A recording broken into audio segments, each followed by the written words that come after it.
Lesson number 7, Vectors and Scales. Keywords for this lesson are vector, scalar and resultant. Pause the video, have a go at the knowledge check. Just before that, we're going to have a look at the question for this lesson. And the question for this lesson is, what is the difference between a vector and scalar quantity? Let's check the answer to the first knowledge check. Name two contact forces. So from last lesson you could say push, pull, air resistance, drag or friction. Name two non-contact forces: magnetic, gravitational or electrical. Name two, that should be electrostatic. Name two energy pathways, any two from these four: mechanical, electrical, heating or radiation. Question number 4, name two more energy pathways, so you could pick any of the two that you didn't pick for question number 3. Who put forward a theory of natural motion? Aristotle. How many fundamental forces are there? There was 4 fundamental forces: gravitational, electromagnetic, strong and weak nuclear forces. What 3 things can a force change? The shape, speed or direction of an object. What is a force of gravity called? Weight. What is a scalar? In science we take measurements which enable us to describe the world around us. So we take measurements to describe and understand the world around us. For example, we can use weighing scales to measure your weight. So remember, weight is a force caused by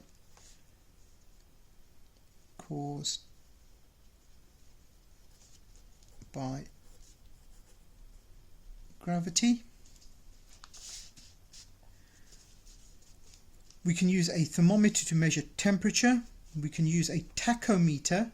That's a device to measure speed in a car. Measurements such as these are quantities which can be described using a number only. So temperature, speed can be described with a number only. So speed, temperature can be described with a number only. A quantity that can be described with a number only is known as a scalar quantity. So a scalar quantity which has magnitude only. So a scalar quantity has size. It can be represented by a number. So for example, temperature, you can say the room temperature is 21 degrees centigrade. It doesn't have a direction. The direction doesn't matter. It doesn't matter if it's at the ceiling or at the floor. You just need a number to tell you what the temperature is.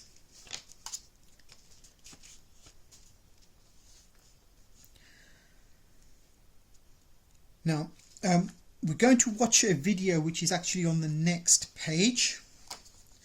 And then what you're going to do is you're going to complete the table below. And you're going to list as many scalar quantities as you can. And the video is here, so you need to watch this video. If you want a shorter version, there's a shorter version here that you can watch as well. And when you watch this, we can also complete the next part as well. So after watching the video, we could list these as some scalar quantities. So mass, the unit of mass is a kilogram. Temperature, the unit of temperature is degrees Celsius. Speed is measured in meters per second. Time is measured in seconds. Energy is measured in joules. Pressure is measured in pascals. Work is measured in joules. Power is measured in watts. Notice energy and work have the same units. It's well worth learning these quantities and their units because they will turn up time and again. What is a vector? Some quantities cannot be described with just a magnitude. And remember, magnitude is a size. For example, force has a direction as well as a magnitude. So for example, if I have a force and I apply in this direction, this object will move in this direction. If I take the same force and I apply it in this direction, the object will then move in this direction. So by applying the force in different ways, we can make the object move or behave differently. So for example, a force has a direction as well as a magnitude. A vector quantity is a quantity that has magnitude and an associated direction. Again, watch your following videos, complete the table and fill in the various vector and scalar quantities that you see in the video. Scalar quantities include density, temperature, length, mass and pressure. Vector quantities include lift, acceleration, drag, force, momentum and displacement. Here we can put speed as well, speed there. Vectors have a magnitude and a direction, so we can represent them as arrows in a diagram.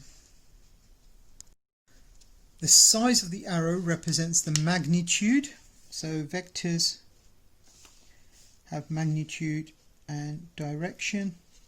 They can be represented with arrows. The size of the arrow represents the magnitude, and the arrow head represents the direction of the vector.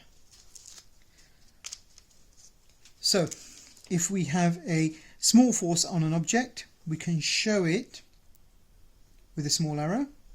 If we have a larger force, we can show it with a larger arrow, and we can change the direction by changing the direction of the arrow.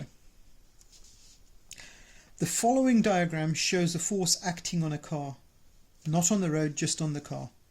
A driving force which is provided by the tyre pushing on the road, and a friction force which is due to the air resistance, the drag. Notice most of the resistive force is caused by the air, not the contact with the road, because the tyre only has a small footprint. Air resistance acts on a much bigger area, so drag has a bigger effect than friction. So we can represent the driving force with an arrow. We can show the frictional force or the drag with an arrow as well. Frictional force opposes motion, in other words, it acts opposite to the motion. If the object is not moving, you don't have a frictional force. As soon as the object starts moving, we introduce this frictional force. Learning activity, free body diagrams for various objects. Complete the following examples by drawing forces and their sizes. The first one is done for us. So we have a frictional force acting on the object and a driving force. Now, if the car is slowing down, the drag force is greater than the driving force. So drag is greater than the driving force. Now, you could have also removed the driving force if you wanted to as well. At constant speed,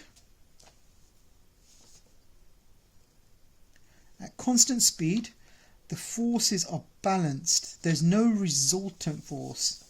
So the driving force is the same size as the drag.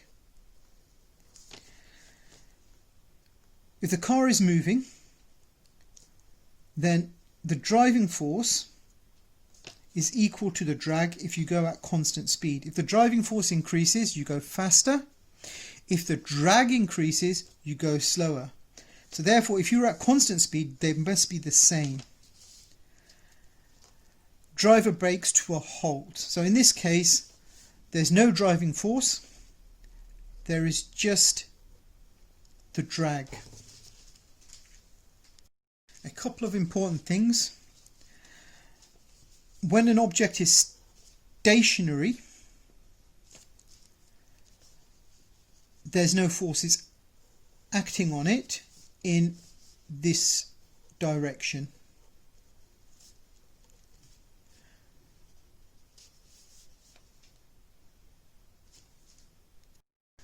When a force acts on an object to slow it down, the object can still be moving in this direction. When we apply a force in the opposite direction to motion, the object can still be moving there, but it's slowing down. So when we show a force like this, it doesn't mean that the object is necessarily going in this direction. It can mean that it's slowing down as well. When we have forces acting in a straight line, if they add in the same or are in the same direction, we can add them together. So for example, if that's 25 newtons, remember you can tell this is a force because of the newtons, we have 25 newtons there. We can represent these two forces by adding them together because they're in the same direction with a single force of 50 newtons. Now if these two forces are in opposite directions, so if that's 50 newtons and that's 30 newtons, we can replace the two forces with a single force of 20 newtons. And if they're in opposite directions, you subtract them. You can have more than one force on an object. So for example, here we have 25 newtons, another force of 25 newtons, and a force at the back of, say, 20 newtons. So we can add all these forces together. We add these two together, so 25 plus 25. Subtract the force going in the opposite direction. So that's 50 minus 20, and that's 30 newtons. So we can represent that with another force of 30 newtons. So again, addition of vectors, forces of 2 newtons and 2 newtons acting in the same direction. So have a go.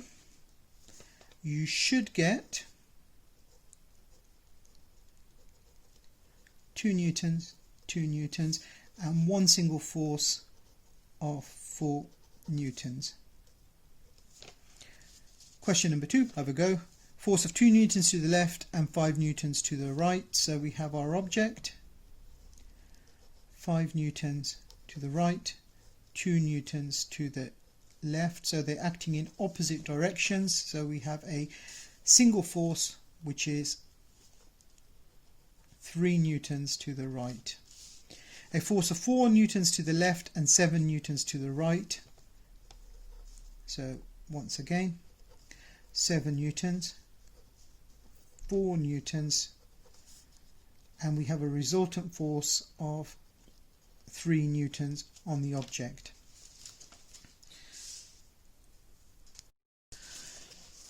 Now again, just to summarize this, adding scales is just like adding numbers together. So if you have two numbers, 30 and 10, you just add them together, so it's like adding 40. However, when we add vectors, we have to take the direction into account. When adding 2 or more vectors acting from the same point, they add up to give a resultant. So the resultant, a resultant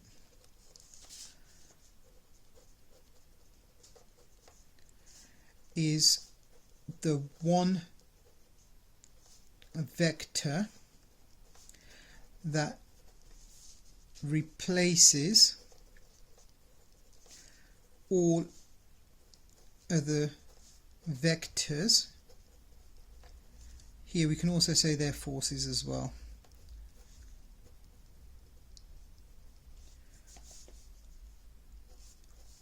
acting on an object. So when we add these two vectors in the same direction, we get a single vector that represents the effect of these two vectors on this object. So we add 20 and 40 and we get 60 newtons. When we have the vectors acting in opposite direction, or the forces acting in opposite directions, we subtract them.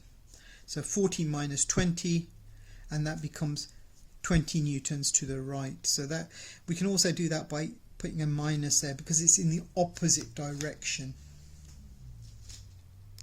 So say resultant force as well. So resultant force is the one force that replaces all the forces acting on an object. Have a go at the last knowledge check. Pause the video now, come back when you have the answers and check your answers with the ones that we have. So let's check our answers. Distance is a scalar quantity. Time is a scalar quantity. Acceleration is a vector quantity. Weight is a force, it's a vector quantity. Length is a scalar quantity. Magnetic field is a vector quantity. Velocity is a vector quantity. And speed is a scalar quantity. How is a scalar different from a vector? And give an example of each. Scalar has magnitude only and a vector has magnitude and direction. Scalar example is speed and vector example is velocity. Forces of 10 newtons and 7 newtons both act on the same point, but their directions can be changed. What is the greatest possible resultant? So what's the greatest possible? They have to be acting in the same direction. So 10 plus 7, 17 newtons. For the above forces, what's their least possible resultant? So if they act in opposite directions, we can subtract them. So 10 minus 7 is 3 newtons. A helicopter has a driving force of 500 newtons. A lift upwards of 350 newtons and a weight of 1500 newtons and a drag of 750 newtons describes its motion. The helicopter is moving forward and upwards. So if this is our helicopter, it has a thrust of 500, a lift of 1350 newtons, a weight of 1200 newtons and a drag of 350 newtons. If we subtract them, we find out that it's going forward, and because the lift force is greater than the weight, the helicopter is moving upwards as well. Really important here, we only deal with vectors in straight lines, so either there or there. I'm also just going to summarize two scalars and vectors that we have come across. One was distance and the other was displacement. So distance is how far an object has traveled. So if the object moves from A to B and it takes this journey, the distance is the total ground that it's covered. The displacement is how far it is from its starting position. So if it starts here, how far it is how far it is from its starting place, and you also have to give a direction. So here it's to the right. So this is a vector quantity and this is a scalar. And again, I'll give you another example. So here we have an object, starts off at A and it comes back to A. Its distance is the total distance it's travelled from leaving A and coming back to A. Its displacement is 0. Because it's 0 distance from where it started. The other two quantities that we came across were speed and velocity. Speed is how fast an object is going So 30 meters per second. It can be going in this direction, 30 meters per second. We're not concerned with the direction, we are only concerned with the speed. So both these objects have the same speed. Velocity is the same two objects, but here the direction is important. Here the velocity of the objects is different because the direction is different. So here we have 30 meters to the right, and here we have 30 meters per second to the left. Sorry, that should have been 30 meters per second. So velocity is a vector and speed is a scalar quantity. This can be represented by just a number, but here we need a direction as well.